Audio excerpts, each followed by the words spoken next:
Today I'm going to be performing some basic engine maintenance on my Husqvarna TS348D tractor.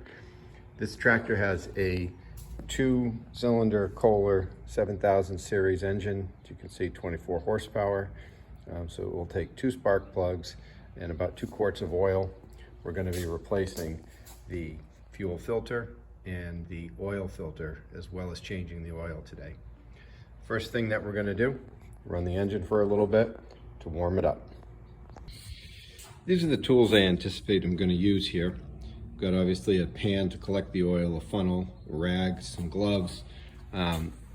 These are going to be to take the clamps off the fuel filter, spark plug remover, and this is a specialty item that actually came when I bought the tractor. It's going to fit underneath where the oil drain is and allow the oil to flow out into the pan rather than falling directly on the frame and making quite a mess. These sides need to come off. They pull up and then they'll lift away. When you get this tractor initially, there's going to be a plastic piece that's in here that attaches down to this hole down here, and you'll have to pry that out. After doing that a few times, I found that it broke and I've never replaced it, and the pieces seem to stay on just fine anyway, so I've not bothered trying to put that back. Come around to the other side, do the same thing here, lift that. Now, here's the where the drain is. I've added a pan down below at this point. Obviously there's no deck currently on this tractor, so it's very easy to get the pan in there. Some of the tricks though is that you may want to turn the tires and just push the pan forward as much as you can. It should fit. This is a relatively small pan. Story actually is that this pan belonged to my wife's grandfather, and so it's been around for quite a while and still serves wonderfully today.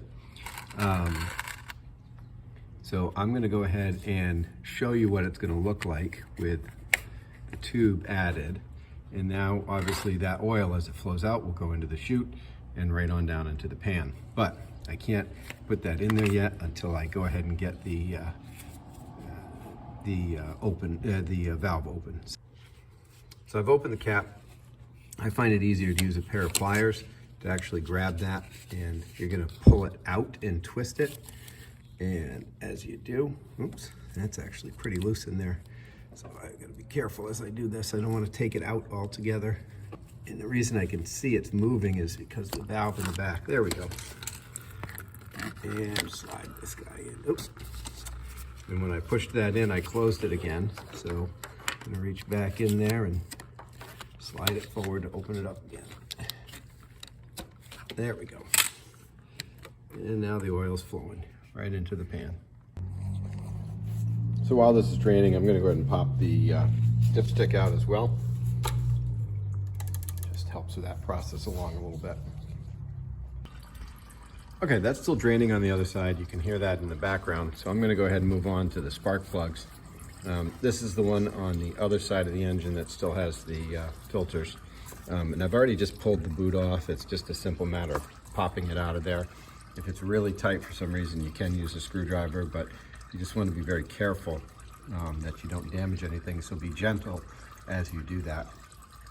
So to pull the spark plug out, I have the, this is a spark plug remover. It's a dedicated tool that came in the socket set, and you just simply slide it in over the top. I do that by hand and get it seated properly, so now I can see it's not going to twist. And then I have a wrench that I'm going to use just to basically break that loose. And then very easy. And as soon as that's been broken loose, I'm going to go ahead and just do that by hand.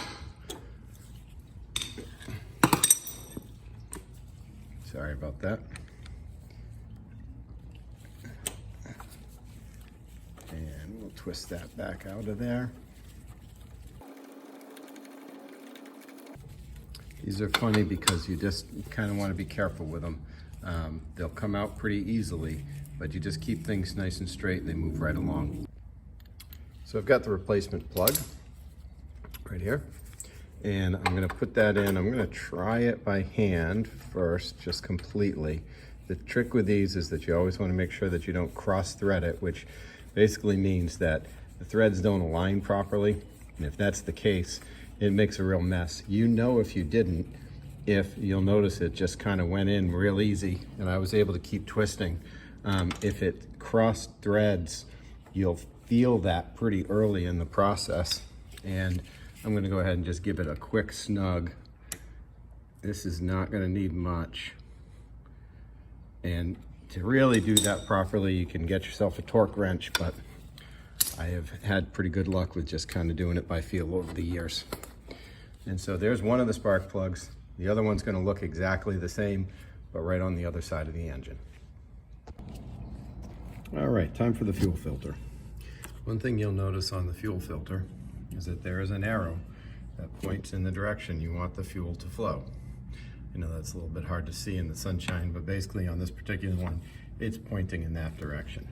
So when I look over here, obviously the fuel's coming from this line, which goes back to the fuel tank, to this line, which is obviously going into the engine, so that's the direction of flow. So when we orient it, we're gonna put it like that.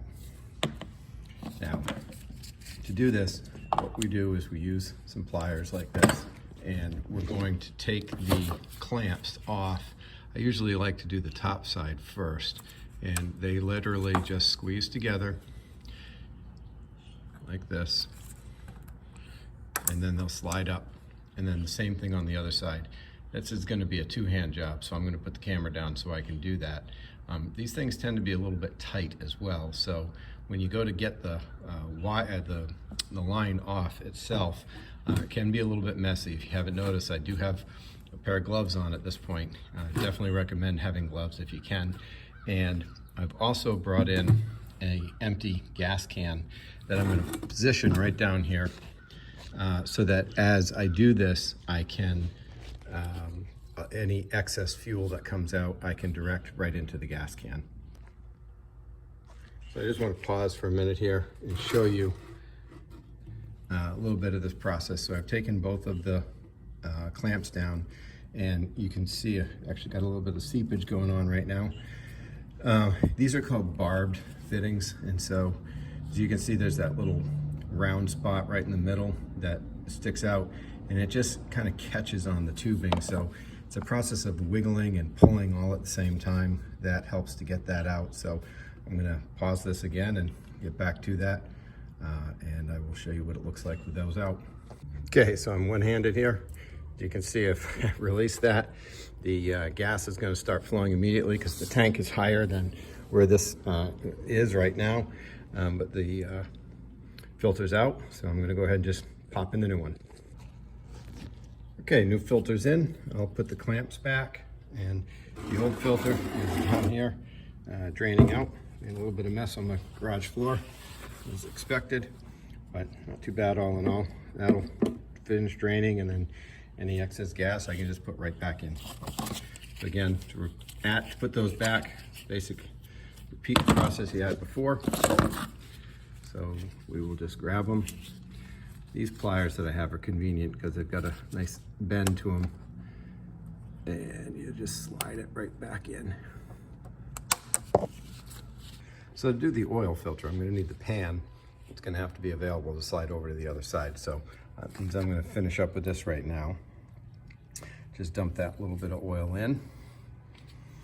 And to close this, you push it in and you twist it to the right.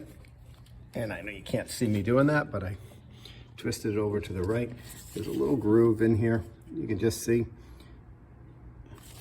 See if I can get that focus better.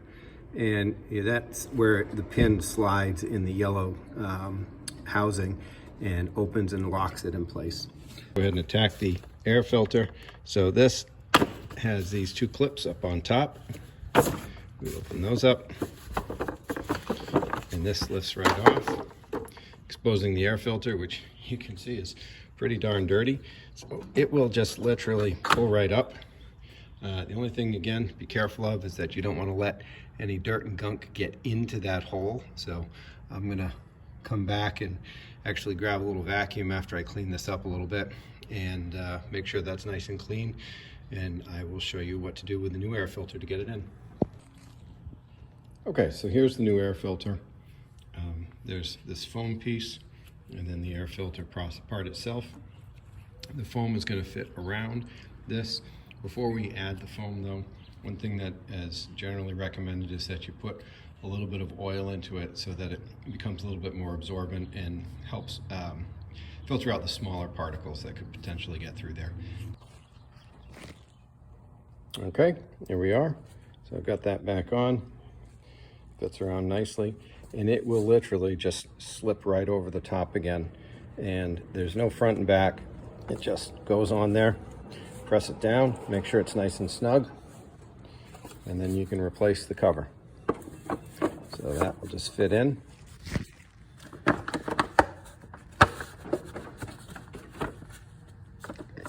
And pull those latches shut, and your air filter is now changed. All right, time to replace the oil filter.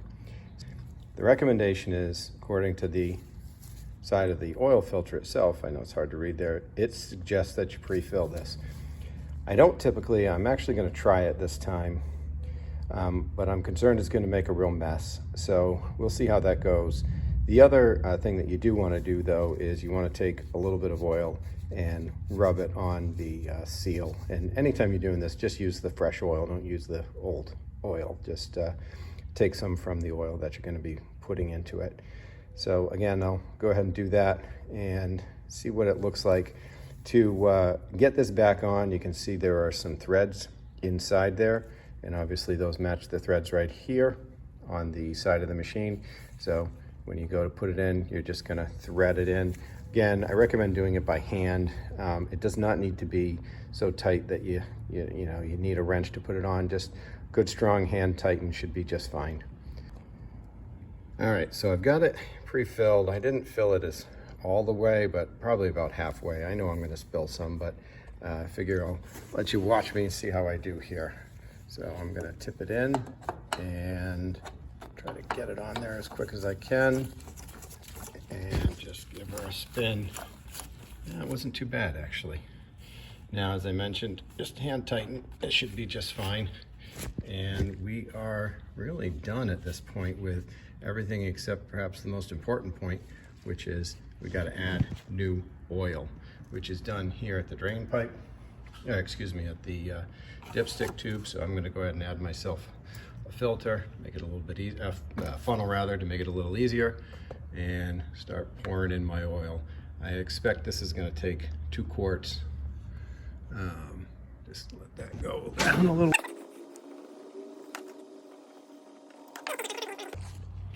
So a couple things while you're filling. Number one, the dipstick will always say, as they always do not overfill. So if you're not really certain how much oil the thing is going to take, just give yourself some time, take it easy as you go through it. I've put about 1.5 quarts in so far. I'm going to pull my funnel here for a minute and check it again. You do have to give the oil a chance to settle. Keep in mind that if you've pre-filled your oil filter or not, that's going to have an impact on how much oil is showing up. So I'm going to pull that. Let's see how we're doing. Hard to see on camera, but it's still a little bit on the low side, so I'm pretty confident I'll get both full 2 quarts in. So I'm just going to go ahead and do that at this point. While I'm doing that, I also want to point out that you've got a situation where you've got to dispose of the old oil. What I'm able to do with it is that there are a couple of auto parts stores in my area that'll take it back. But what they do insist on is that they'll say clean. I think what they really mean is pure. And that's why I did not put the gas into that oil as part of a disposal process, because they do not want that gas mixed in. So if you're planning on bringing it back to a store to recycle, and probably most places that are going to recycle it, they're going to want to make sure that it's just the oil. So I really do recommend that you keep the gas separate and just take the oil. And what I'll be doing is, as soon as I finish this bottle, is I will be pouring that old oil back into these 2 bottles, and then I'll be able to take them back to the store. Last thing is just do a double check, make sure you're not leaking anywhere. And as long as you are not, you should be good to go. And that should take you through another year. I will put a link to where I purchased the parts. If it's helpful, I buy them on Amazon, and which is convenient because I go back next year and say, buy it again. And that has worked out really well for me. The oil ended up picking up at a local auto parts store, and all seems to work out nicely. Hope this was helpful to you.